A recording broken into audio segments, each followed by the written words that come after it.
Bonjour à toutes et bonjour à tous. Voilà, écoutez, je me revoici, hein, encore moi. Bah, écoutez, j'espère que vous allez bien, que vous avez passé un bon mois de mai parce que bon, ça avance tout doucement et ça va vite. Je crois qu'il y a eu, beaucoup de personnes qui se sont reposées et qui ont pris le temps de vivre un petit peu parce que dans ce monde de fou, bah, de temps en temps, faut se détendre. J'espère que ça s'est bien passé pour vous. Moi, ce qui me concerne, j'ai travaillé comme d'habitude, j'ai fait mes petites histoires et puis j'ai travaillé pas mal et j'en ai trouvé une qui était assez étrange, que j'ai décidé de vous raconter aujourd'hui. C'est une histoire de hantise dans une maison de londonienne et j'avoue que c'est assez étonnant. Voilà, donc j'ai décidé de vous la raconter aujourd'hui, j'espère que ça vous plaira. En attendant, comme à l'habitude, je vous remercie. J'ai eu de très très très nombreux commentaires sur les deux dernières vidéos que j'ai lues avec la plus grande attention, comme vous en doutez. Bon, je vois qu'il y a des choses qui ont été intéressantes au niveau de témoignages qui ont été donnés sur la vidéo du Ouija. Et puis, je crois que ça a été apprécié aussi, cette histoire de réincarnation de cet enfant en Italie, enfin en Sicile. Et j'avoue que ça m'a fait plaisir. Bon, j'en ferai d'autres dans ce goût-là. On fera un petit peu d'ufologie, je suppose, la prochaine fois. En attendant, merci de votre générosité, parce que vous l'avez été encore beaucoup. Et ça m'a touchée, comme à l'habitude. Et on va essayer de continuer à fond les ballons, si je puis dire, pour vous intéresser, vous distraire, vous détendre et vous faire passer à autre chose. Parce que je trouve que de temps en temps, là, il y a des coups de trucs de plus en plus violents dans le monde et on a vraiment envie de se changer les idées. Moi, la première, d'ailleurs. Et le fait de préparer ce genre d'histoire, ça me distrait aussi. Voilà, ça me fait beaucoup travailler, mais ça me distrait aussi. Alors c'est parti, aujourd'hui je vais vous raconter l'histoire d'une demeure hantée, assez bizarre, et qui a fait parler d'elle au fil des siècles. Bon, comme vous le savez peut-être, Londres est une ville où bien des mystères ont été répertoriés au fil des siècles. On y trouve des maisons hantées, des endroits dont j'avais déjà parlé sur une autre chaîne, où il semble que des portails menant vers divers espaces-temps s'ouvrent de temps à autre. C'est aussi à Londres qu'il y a eu cette affreuse histoire de Jacques l'Éventreur, dont l'identité reste encore un mystère aujourd'hui. Vous vous souviendrez que celui-là s'est déchaîné de manière très étrange sur des prostituées. C'est une sale histoire, ça, mais il n'y a pas eu que ça. Donc, parmi ces histoires assez étranges qui hantent Londres, si je puis dire, il y a cette histoire de la maison de Berkeley Square, ce que je vais vous raconter aujourd'hui. Donc, cette célèbre maison fait parler d'elle depuis fort longtemps. Et on va du coup faire un saut dans le passé, vous voyez, et on va arriver au XVIIIe siècle.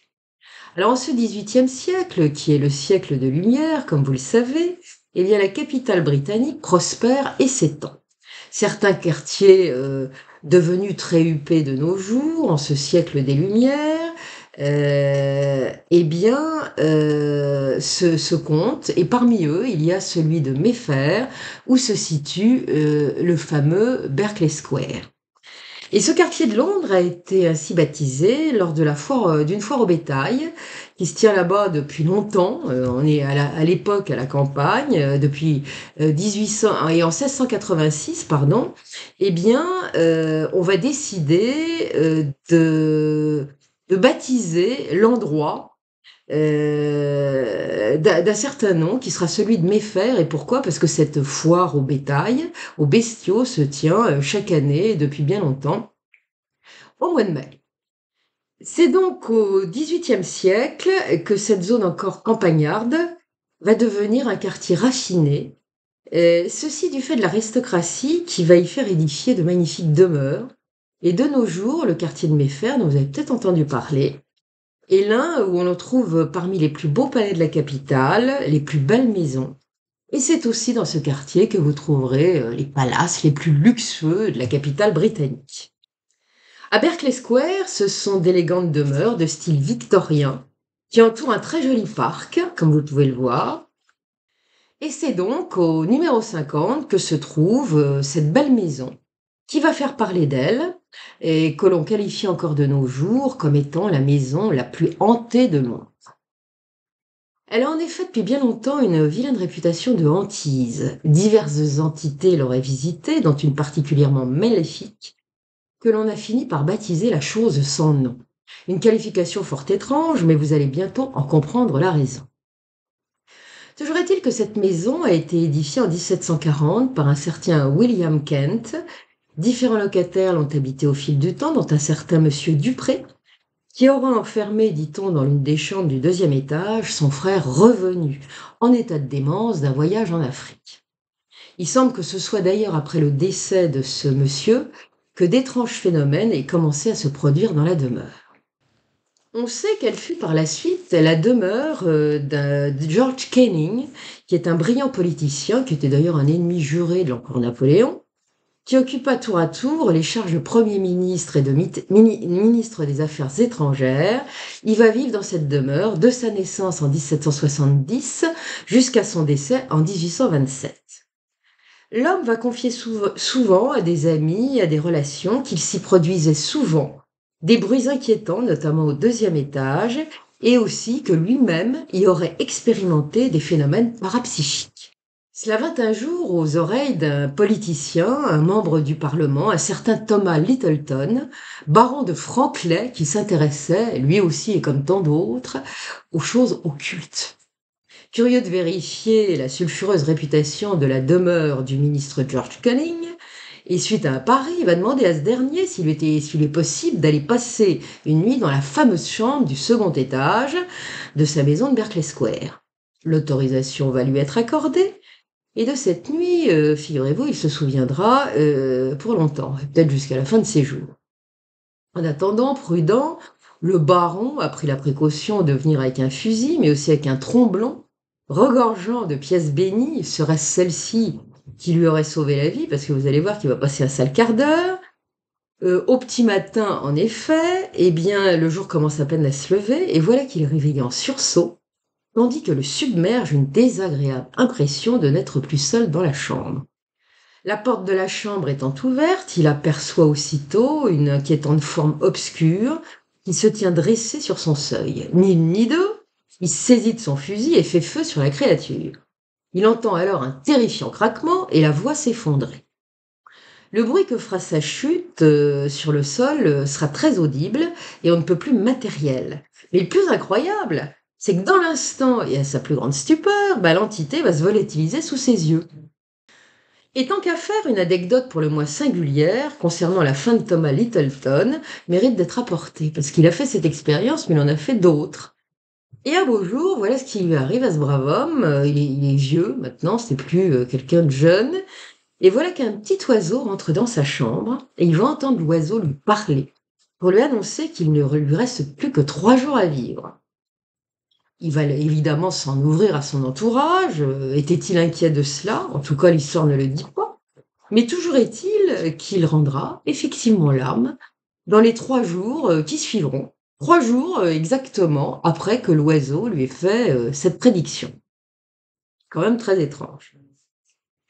En attendant, après le décès du ministre George Canning, la maison sera achetée par le vicomte Burstead, qui ne l'habitera pas, mais qui va louer cette maison à une certaine demoiselle Curzon, une vieille fille de bonne famille, hein, qui va y résider jusqu'à son décès, qui surviendra durant l'année de ses 90 ans. Et la demoiselle a été, elle aussi, confrontée à des étrangetés. Mais il y aura beaucoup plus grave. Et un incident qui marquera les esprits va se produire là-bas, et ça va vraiment étonner les gens quand cela se saura. Un beau jour, en effet, un cri strident va retentir dans la maison. Il s'agit de celui d'une des domestiques de la vieille demoiselle, montée faire du ménage dans les chambres. Les autres domestiques vont accourir pour voir ce qui a provoqué ce cri et vont trouver la porte de l'une des chambres fermée à double tour. C'est assez étonnant, puisque la jeune domestique ne détient aucune clé de porte. Dès lors, comment a-t-elle pu verrouiller cette porte depuis l'intérieur? Et pourquoi d'ailleurs aussi aurait-elle eu cette idée saugrenue d'agir ainsi? Cela n'a aucun sens. Alors on va d'abord toquer à la porte, de plus en plus violemment, cela ne répond pas. Puis finalement, on va pas perdre de temps, on va défoncer la porte à coups d'épaule. Et qu'est-ce qu'on va découvrir en entrant dans la pièce? Eh bien, le corps inanimé de la jeune domestique qui gît sur le sol, au beau milieu de la chambre. On va la secouer un peu pour la réanimer, on va lui demander ce qui l'a attaquée, et elle va dire un seul mot. Horrible! C'est tout. On ne pourra jamais en obtenir davantage. Suite à cela, elle va être conduite à l'hôpital Saint-Georges où elle va mourir le lendemain. Nul ne saura jamais ce qu'elle a pu voir, qui l'a tant terrorisée et qui a probablement causé sa mort. Après le décès de la demoiselle Curzon, la maison du 50 Berkeley Square va demeurer vacante durant quelques années. Sa réputation étant faite, il est probable que ça a dû déranger les candidats à la location, et peut-être à l'achat d'ailleurs. En attendant, le temps va passer et on ne reparlera plus de rien, jusqu'à ce que se produise un nouvel incident plutôt fâcheux. Certains n'avaient pas oublié ce qui s'était déroulé parfois dans cette demeure du 50 Berkeley Square, pour qu'on l'évoque parfois, et on va en découvrir les conséquences une fois de plus. Au début de l'année 1840, un certain Sir Robert Warboys, qui est un jeune homme de 20 ans, un jeune aristocrate, eh bien il va passer la soirée avec des amis, dans une taverne londonienne, tout le monde arrose un peu la soirée, faut quand même le dire. Les jeunes gens sont enivrés et en viennent à évoquer à un moment les soi-disant fantômes de la maison de Berkeley Square. Le jeune lord ne croit pas à ces bêtises, il va se mettre à tourner en dérision les affirmations de ses amis, qui lui assurent avec conviction que la maison est bel et bien hantée. Mais pour lui, ce ne sont que des balivernes. Campé sur ses positions, il ne veut rien entendre. Ses amis vont alors le mettre au défi d'y passer une nuit. Comme ça, il pourra se faire son opinion par lui-même. Un peu éméché, il va imprudemment relever le défi. Et c'est ainsi qu'il va aller passer une nuit là-bas. Et il pourra vérifier donc par lui-même de quoi il retourne et leur démontrer à ces braves gens, ces braves amis, que tout ça c'est que des fadaises. Ce sont des contes et c'est n'importe quoi. Et sans plus attendre, le voici parti. À l'époque, la maison qui est inhabitée est gardée par un concierge, Robert Worboys, carillonne à la porte et demande à ce dernier s'il peut passer la nuit dans la partie de la maison qu'on prétend hanter. Inutile de dire que le concierge est un peu réticent, mais le jeune homme insiste, et comme il est manifestement issu d'une classe aisée, l'homme va finir par céder en soupirant. Bon, d'accord, il veut bien, mais à la condition qu'il soit armé d'un pistolet et qu'il le prévienne immédiatement si quelque chose d'insolite se produit. Sûr de lui, le jeune homme sourit, il a un petit sourire en coin, il acquiesce, et le concierge va donc le conduire jusqu'à la fameuse chambre du 2e étage et l'y installer afin qu'il passe la nuit. Avant de le quitter, il va lui désigner le cordon de la sonnette qui nous permettra de l'appeler en cas de besoin.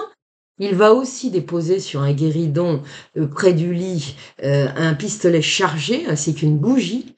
Et tout en tournant les talons, le brave concierge soupire et se demande s'il a bien fait de céder à la requête du jeune aristocrate. Et il est manifeste que cet innocent ne semble pas savoir du tout à quoi il s'expose. Sir Robert Warboys n'aura pas le temps de patienter très longtemps. 3/4 d'heure plus tard, il sera fixé. Le concierge qui s'est recouché, qui ne dort évidemment que d'un œil, puisqu'il est un peu angoissé, va sursauter. La clochette placée près de son lit s'est mise à tinter avec insistance, et avant même qu'il n'ait le temps de se lever de son lit, il va entendre résonner le claquement sec d'un pistolet qui vient de tirer une balle. Bondissant de son lit, l'homme va se précipiter vers l'escalier, qu'il va grimper 4 à 4, et en ouvrant la porte de la chambre, il ne remarque rien, sinon une forte odeur de poudre. Tout semble en ordre, rien n'est déplacé, mais lorsqu'il va pénétrer dans la pièce, il va aussitôt découvrir le jeune aristocrate blotti dans un coin et tout tremblant. À la main, il tient encore son pistolet tout fumant. La terreur se lit sur son visage, il a les yeux exorbités et fixe avec intensité le mur qui se trouve face à lui. Le concierge regarde dans la direction où il a l'œil fixé, et ce que le jeune aristocrate semble voir et qui le pétrifie, qui le terrorise même, lui, il ne le voit pas. Sur ce mur, en fait, il ne distinguera en fait que le trou laissé par la balle qu'il vient de tirer.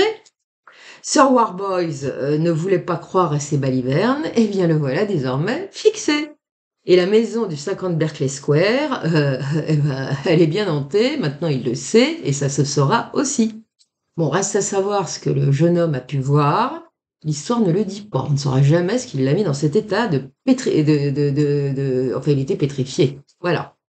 En tout cas, la maison va rester inhabitée encore pour longtemps et ne fera reparler d'elle que vers le milieu du 19e siècle.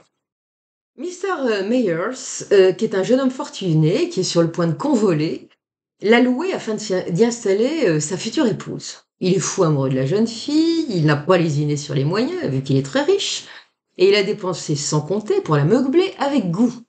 Et il jubile à l'idée de la joie que sa bien-aimée va sans nul doute éprouver lorsqu'elle découvrira la jolie surprise qu'il lui a préparée. Hélas, alors que la cérémonie approche, voilà que la jeune fille va brutalement rompre ses fiançailles. Rendu fou de douleur, il plongera alors dans une brutale dépression qui lui fera perdre la raison. Et allez savoir pourquoi, quelque chose le poussera à aller se réfugier sous les combles, au 2e étage, funeste, hein, on peut le dire comme ça, de sa belle demeure, et ce 2e étage, il ne le quittera jamais plus.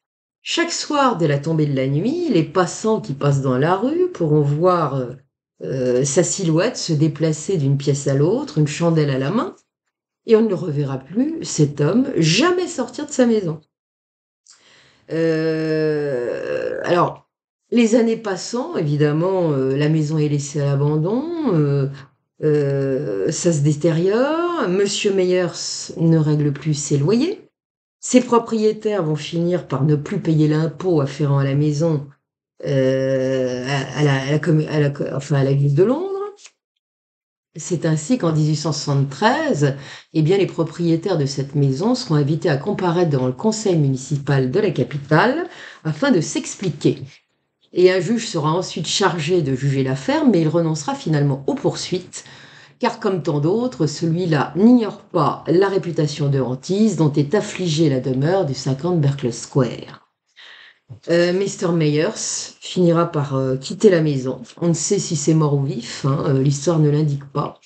Qu'on peut penser, et ce que j'ai trouvé après, une fois que j'ai rédigé ce texte et fait ma petite enquête, c'est que le jeune homme en question, quand même, avait quelques instabilités psychiques, si je puis dire. Donc ça s'est certainement pas arrangé avec la rupture de ses fiançailles. Voilà. Enfin, voilà, je tenais à le préciser.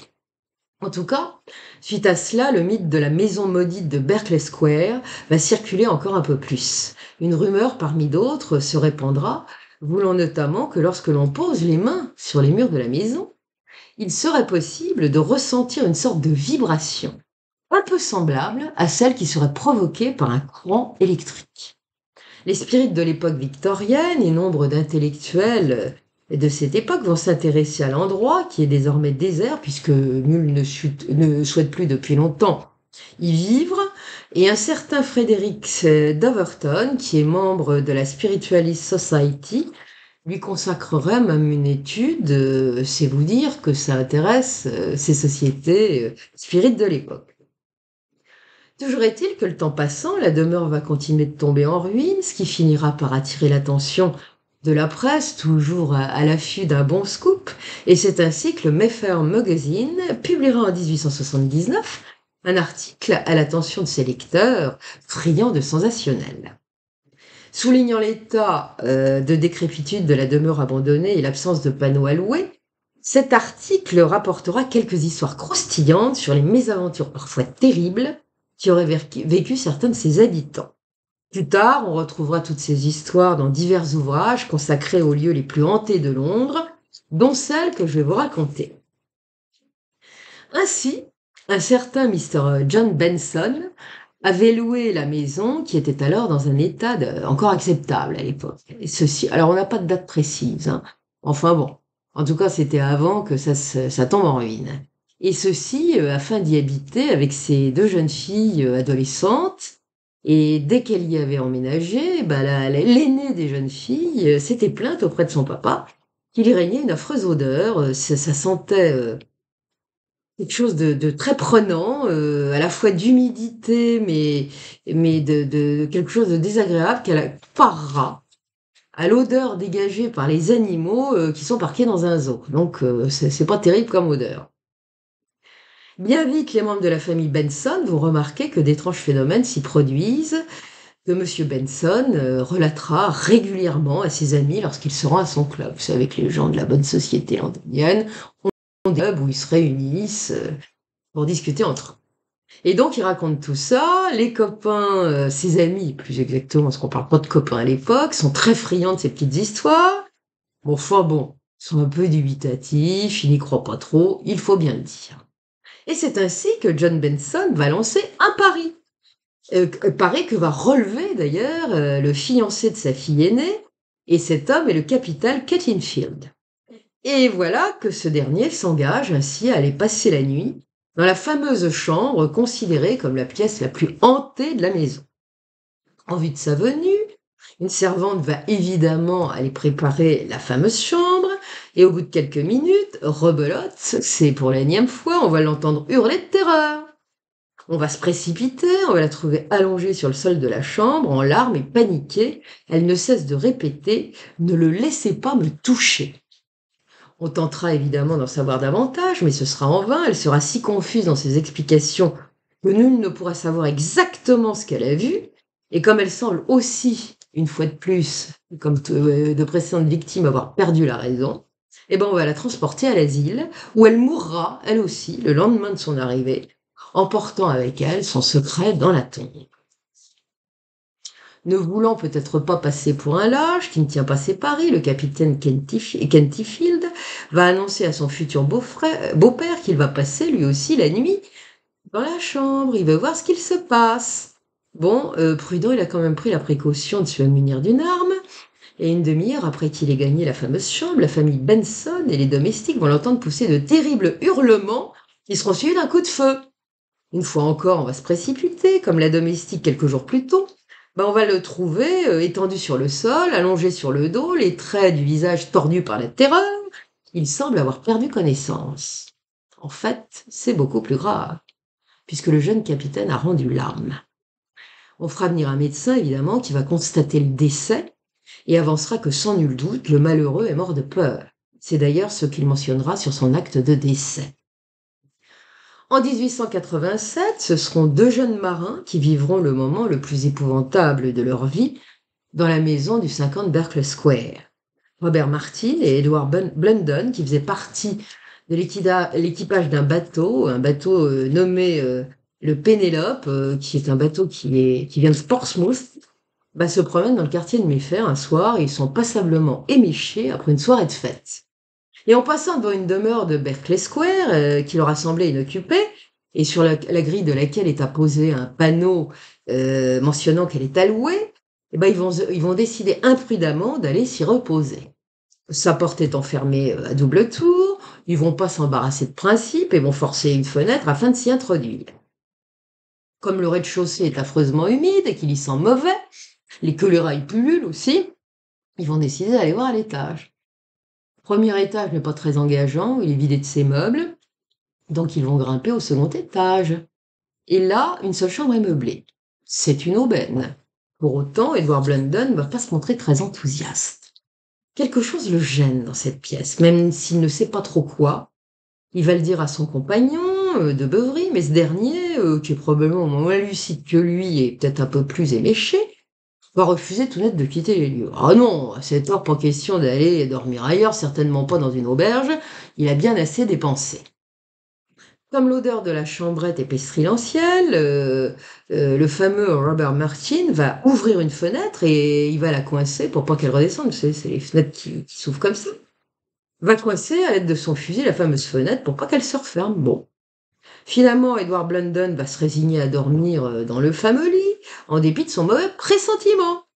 Et après tout, l'alcool aidant, il se fait peut-être des idées, c'est ce qui se dit. Avant de se coucher, les deux marins ont quand même décidé de se réchauffer en allumant un petit feu, même un bon feu dans la cheminée. Comme il n'y a pas de bois, ils vont pas se casser la tête, ils vont briser quelques meubles, et avec les morceaux de bois qu'ils vont recueillir de ces meubles brisés, ils vont faire une belle flambée. Ils vont s'allonger sur le lit qui est plutôt confortable et aussitôt le sommeil va les gagner et ils vont s'endormir comme des souches. Mais un moment plus tard, Edward Blunden va se réveiller en sursaut. On saura par la suite que c'était un peu après minuit. Et alors, que voit-il? Il voit la porte de la chambre qui s'ouvre en grinçant et ça n'est pas pour le rassurer. Une forme sombre qui ne ressemble à rien est en train de pénétrer dans la chambre. Elle semble glisser sur le parquet et venir vers le lit. Elle progresse lentement tout en provoquant un sinistre grincement. Affolé par cette horreur qui ne lui rappelle rien de connu, Edward Blunden va secouer vigoureusement son compagnon qui va se réveiller à son tour en sursaut. Et le voilà, lui aussi, horrifié à la vue de cette chose informe et ondulante qui est sur le point d'atteindre leur lit et qui semble vouloir les happer. Edward va bondir du lit comme un diable de sa boîte pour aller s'emparer du fusil de Robert qui coince toujours la fenêtre. Il va s'arrêter net car la chose lui barre le passage. Alors qu'il est en train de reculer, la créature informe va soudain faire un bond en avant et quelque chose d'elle, qui ressemble à une monstrueuse tacule, va s'enrouler autour de sa gorge. Robert Martin, en voyant ça, va pas demander son reste. Il est terrorisé, il va réussir à filer par la porte restée grande ouverte et 4 à 4, inutile de vous dire qu'il va descendre l'escalier et se précipiter dans la rue déserte. Alors qu'il court comme un dératé, il va croiser un policier qui fait sa ronde. Essoufflé et tout confus, il commence à lui conter ce qui vient d'arriver. Voyant qu'il a abusé de l'alcool, le policier reste un peu dubitatif. Que le bonhomme lui expose n'est certainement qu'un délire d'ivrogne. Il est méfiant.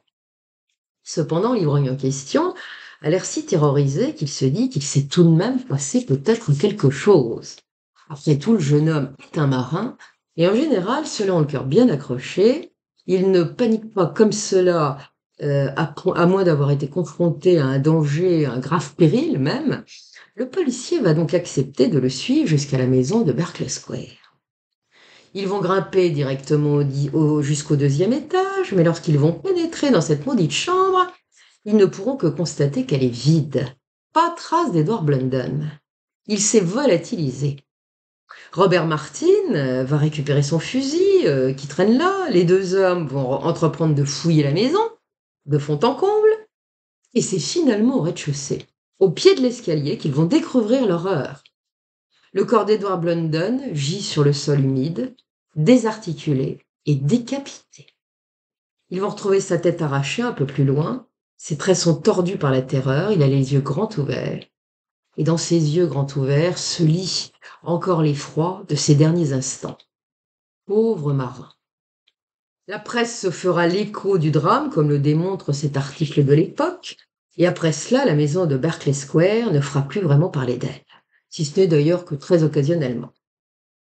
En 1935, vide de ses occupants depuis longtemps, elle sera rachetée par Marx Brothers, des libraires qui sont spécialisés dans l'achat et la vente de livres anciens, qui vont installer leur boutique à l'entresol. Finalement, la librairie ne restera pas très longtemps là, elle va déménager vers une adresse plus tranquille, oui. Parce qu'il disait en effet que les employés se refusaient à rester seuls dans la boutique après sa fermeture une fois la nuit tombée. Et puis, il y a une rumeur qui circulera encore dans les années 50, voulant que pour des raisons de sécurité, les autorités auraient interdit l'accès aux étages. Légende ou vérité, on n'en sait pas trop, plus sur le sujet. Ce que l'on sait en revanche, et de manière certaine, c'est que dans les années 1920, Harry Price, qui est un célèbre chercheur britannique qui opère dans le domaine du paranormal, c'est une sorte de détective psychique, membre de la célèbre Society for Psychical Research, qui a d'ailleurs dénoncé de faux médiums. Il voulait étudier le sujet, il l'a fait avec objectivité. Eh bien, cet Harry Price va enquêter sur le cas de la maison du 50 Berkeley Square. Et c'est ainsi qu'il va découvrir qu'en 1790, des faux monnayeurs, donc tout au début de l'existence de cette maison, s'y étaient installés pour abriter leurs coupables activités.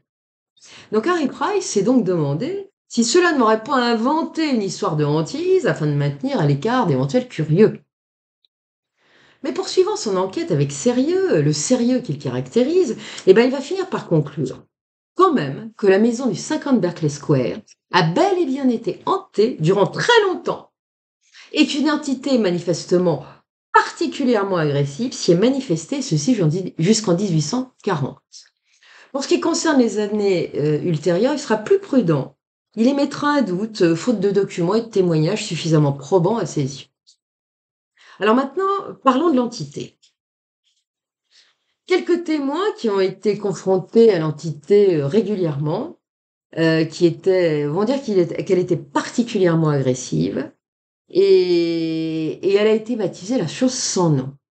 Tous ont dit majoritairement qu'elle n'avait pas de forme définie, qu'elle était amorphe, qu'elle semblait visqueuse. Tous ont souligné qu'elle se déplaçait lentement et qu'elle produisait un bruit particulièrement effrayant. Comme on le sait, l'un des témoins qui a été confronté à cette entité, en l'occurrence le jeune marin Robert Martin, a également indiqué qu'elle avait des sortes de tentacules et qu'elle laissait aussi derrière elle une traînée poisseuse dans son sillage. Certains ont comparé cette entité baptisée la chose sans nom du 50 Berkeley Square au Cthulhu de Lovecraft, qui est une entité démoniaque, ce Cthulhu, devenu mythique.